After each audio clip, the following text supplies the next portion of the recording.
भूतिया पेड़। किसी जंगल में सभी जानवर मिलजुल कर रहते थे। उसी जंगल में एक बहुत घना पेड़ भी था। सभी जानवर उस पेड़ से दूर ही रहते थे, क्योंकि उन सब का मानना था कि उस पेड़ पर भूत रहता है।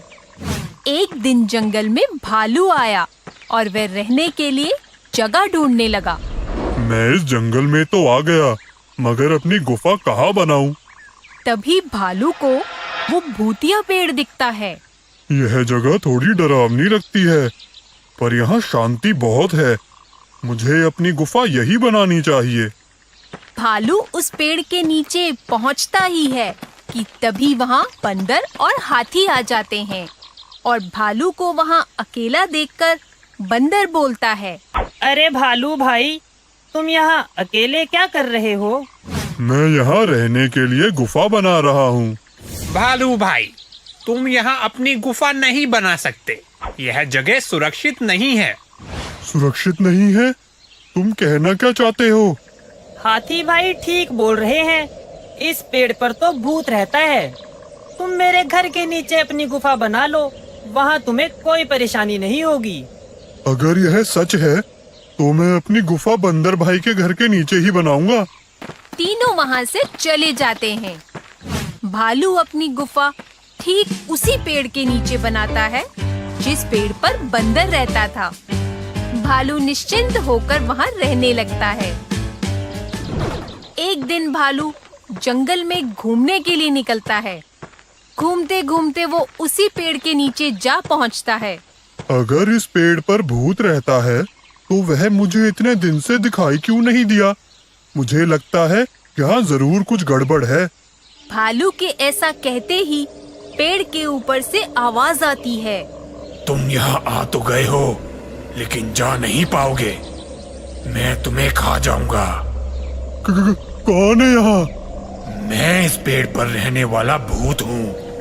भालू डर कर वहाँ से भाग जाता है। भूत भूत, भागो भागो। अपनी गुफा में पहुंचकर भालू बंदर को बुलाता है। अरे भाई, क्या हुआ? क्यों चिल्ला रहे हो? बंदर भाई, मैंने अभी भूत देखा, वही उस पेड़ के नीचे। क्या भूत? मैंने तुम्हें वहाँ अकेले जाने से मना किया था। तुम अभी इस जंगल में नए हो, और वो भूत तो बहुत खतरनाक है। उसने पहले भी कई जानवरों को नुकसान पहुँचाया है। मुझे तुम्हारी बात मान लेनी चाहिए थी। आज के बाद मैं कभी भी वहाँ अकेला नहीं जाऊंगा।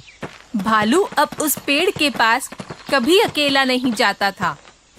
एक दिन भालू को जंगल में एक गोरिल्ला दिखता है।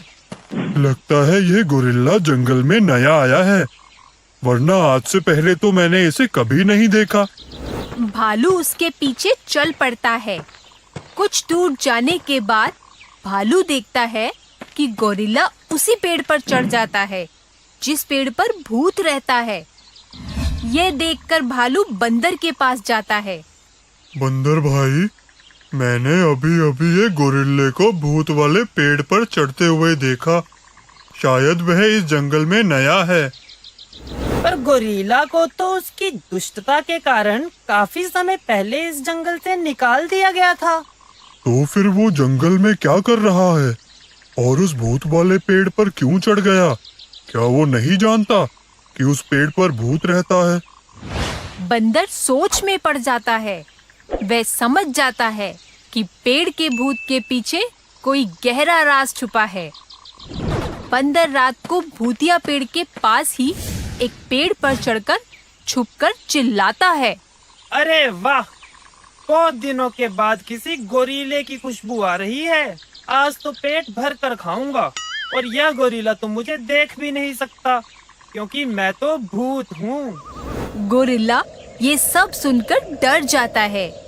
वह सभी जंगल के जानवरों को इकट्ठा करता है। फिर वह उन्हें सारी बात बताता है।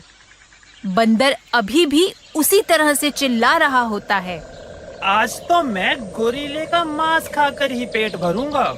पर भूत तो इस पेड़ पर रहता था, फिर आवाज उस पेड़ से कैसे आ रही है? महाराज, पेड़ पर कोई भूत नहीं रहता। आपने मुझे जंगल से निकाल दिया था, इसलिए मैं इस पेड़ पर आप सबसे छुपकर रहता था। सभी जानवरों को मैंने ही भूत बनकर डराया था, जिससे कोई मुझे देख ना सके। लेकिन अब यहाँ सचमुच का भूत आ गया है। ये सब सुनते ही बंदर नीचे आता है और सबको बताता है।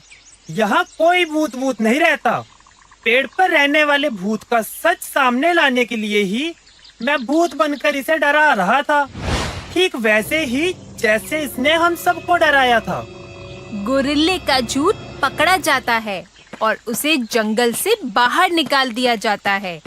इस तरह सभी जानवरों को भूतिया पेड़ से छुटकारा मिल जाता है और वे सब खुशी से बिना डरे जंगल में रहने लगते हैं। तो बच्चों, इस कहानी से हमें ये शिक्षा मिलती है कि हमें डर का सामना बहादुरी से करना चाहिए।